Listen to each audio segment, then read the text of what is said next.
Good morning again. I told you were going to see quite a bit of me. As I say, it's Felix again, and we're ready for our first session.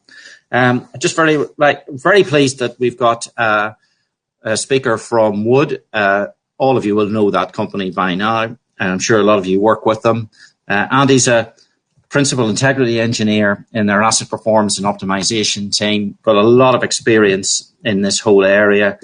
And this is an area which there was quite a lot of demand for around inspections, particularly as things are moving rapidly in terms of more non-invasive techniques, a real move away from the traditional old-fashioned. And to be honest, this has been accelerated by COVID. It's a bit like a war where technology goes even faster. So it really is apt. So basically, I'll get out of the way and very welcome, Andy. And I'm sure you'll enjoy this first presentation. Bye. Thank you, Felix. I'll just move on to sharing my screen so you can see this.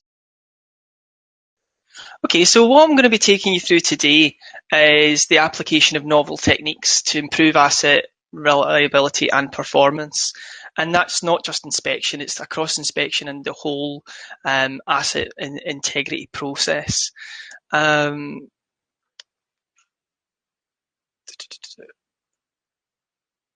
So hopefully get the slides working. There we are.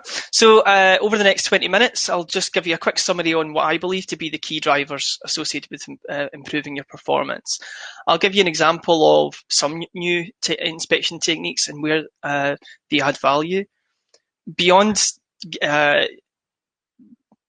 enacting these inspections, how you actually use the data as best as possible to improve the confidence in your asset lifespan, and then how you will conceptualize how you install a data infrastructure to exploit that data as much as possible and not just improve the confidence in your asset lifespan, but really enhance the process of asset integrity management to improve safety down at the low level all the way up to reducing OPEX and CAPEX to make your asset run leaner and quicker.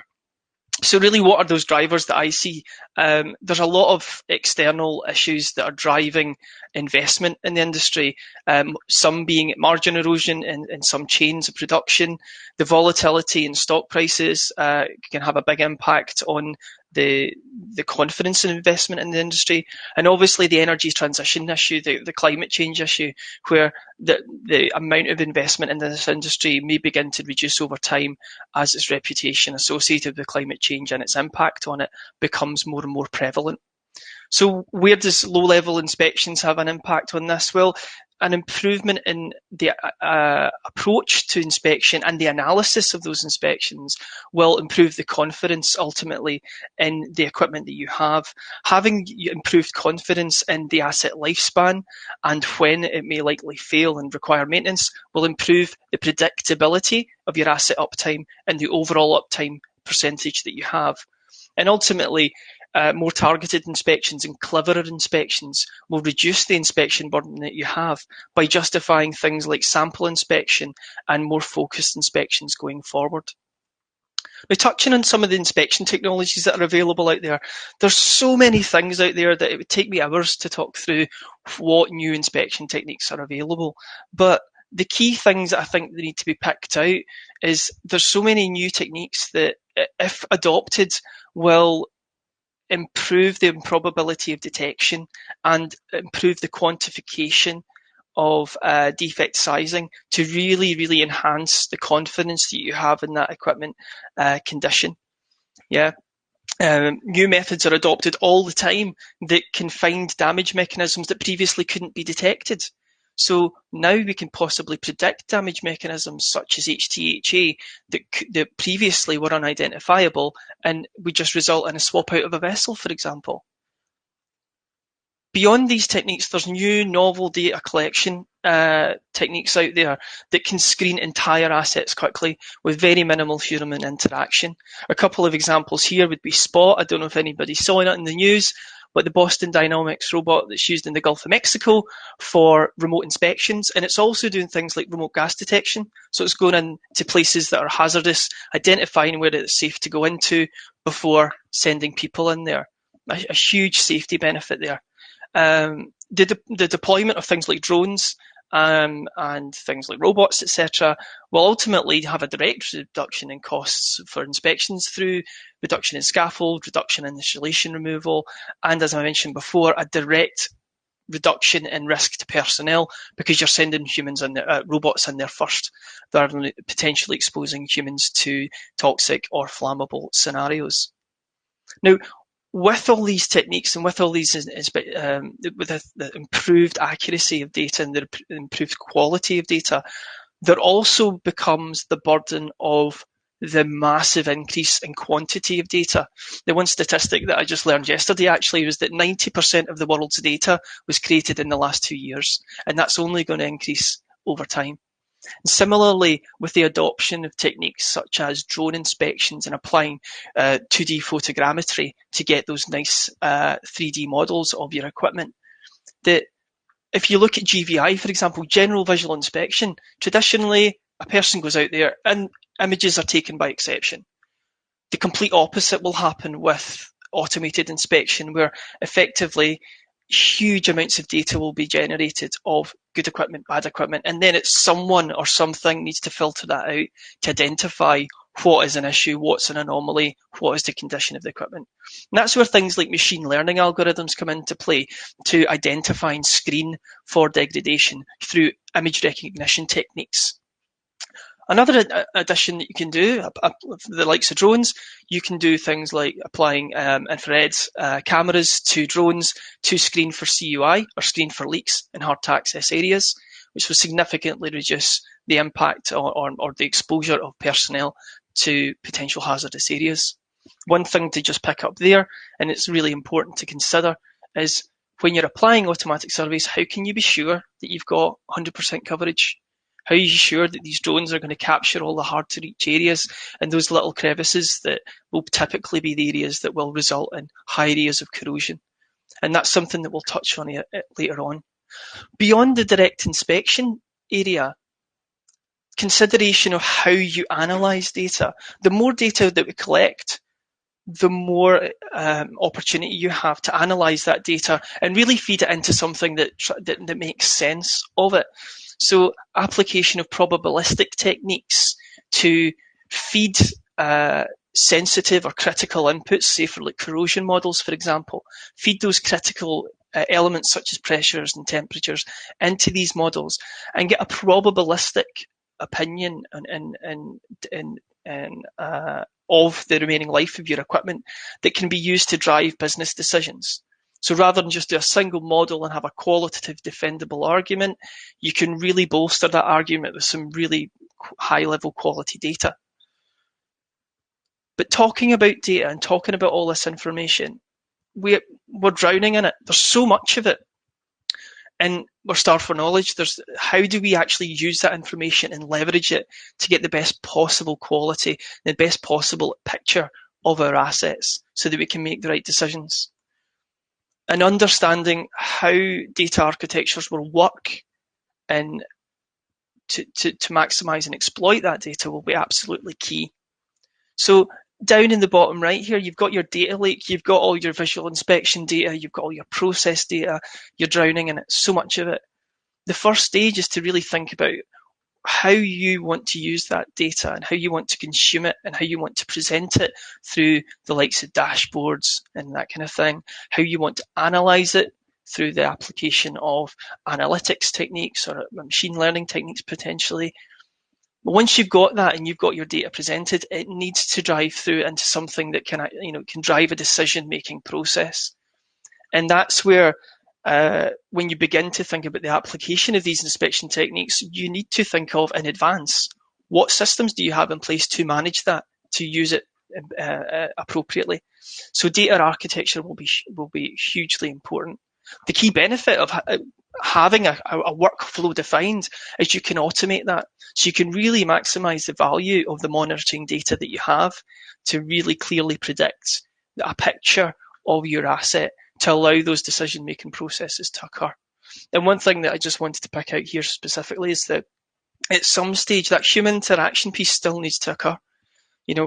AI can only do so much, and machine learning will improve, but 95% accuracy for machine learning techniques for identifying corrosion, 95% is maybe not enough on a high consequence piece of kit. So you still need to have that human interaction. You still have to have the expertise driving those machine learning techniques to ensure that you're getting not just exploitation of the data, but accuracy, and ensuring that the confidence and the safety of your equipment is upheld.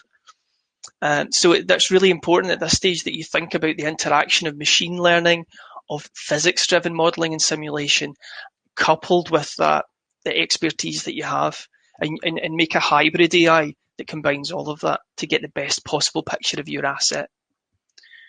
Once you've got all this stuff, really difficult to picture what benefits that really complicated model can bring. But ultimately, that's where things like pulling together all your data can really, really clearly present a dashboard that will allow you to make your decisions quicker and clearer. Bringing together your inspection results, your risk profile, reliability data, the maintenance history, all summarized in a single dashboard that can very quickly, so you don't have to start searching for stuff because it's all presented to you. It provides very clear justification for enhanced or reduced maintenance. It will provide very clear justification for reduced inspection or even just sample inspection. It will allow support for deferrals or if you have to bring inspections forward, for example. And ultimately what that will do is collating all that data into one place. It's there. You don't have to search for it. It'll save huge amounts of time and effort. And it will ultimately reduce risk to personal exposure, to operational risks, because it's there, it's presentable. Yeah, there's much reduced risk that you will miss something because it's all there presented to you. At a higher level, once you've got those dashboards and you understand the remaining life of your asset, you understand how it's going to work, the real power in these data architectures is that it can collate it all, it can summarize it, and it can present it in a way all the way down to low level and all the way up to upper management to really demonstrate the quality of the equipment that you're operating, the really high level condition of it. So in this dashboard, for example, you can see a bunch of heat exchangers and film fan filters where we've got availability, we've got risk profiles identified in here, we've pulled in condition monitoring data. It's really giving you that overall complete picture. Now, the benefit in that is that you can very quickly identify what are the things that are important, what are the things that I need to focus on. And that allows you to drive business decisions in terms of outages, in terms of maintenance and all that kind of stuff. What it also does, and it's a really important thing to do as well, is remember that doing all this stuff drives a really important continuous improvement process, that using these techniques of data dashboarding and reporting allows you to really take credit for the things that you're doing well and allow the communication of best practice across individual business units, across industry, to as a whole, across the industry, improve that asset reliability. And that's the thing where things like the use of NEPIC and the use of these kind of conferences, I think at a higher level, once data is shared between companies, and can really, really improve the industry as a whole. So in summary, what I would like to just pick out is that these novel inspections, they can absolutely drastically improve the quality of your data set. Do not shy away from using novel techniques. Embrace them, because ultimately what they will do is they will really provide a much finer quality picture of your asset. But with these inspections, there is a step change required in the culture and the analysis techniques and the approach to inspection and asset integrity that demands the requirement for an infrastructure to be in place to really leverage the value of that data. Well-constructed data architectures, when used appropriately, when leveraging the value of your inspections, will provide clearer reporting, upwards and downwards, a clearer communication of risk so people understand what they're working on and how safe the equipment they're working on is so that they will respect it appropriately. And it will ultimately provide justification for reduced inspection, reduced maintenance, a streamlined asset portfolio that works as efficiently as it possibly can. So that's in summary, that's where we are. Thank you very much for your time.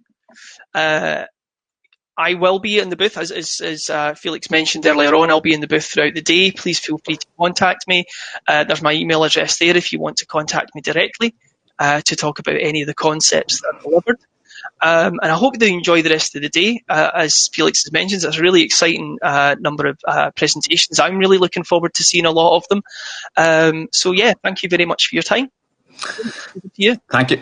Thank you very much, Andy. Great start. Very powerful. Very illustrative.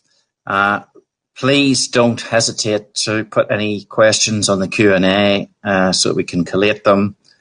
Our next session will be in about 9 minutes, which is we're good on time. That's great. Which is Joel Croft from Glacier. Please remember you have to click onto his session. And we'll see you all at 9:55 in Joel's session on heat exchanger degradation, or actually not having heat exchanger degradation. See you then. Bye. Thank you. Bye.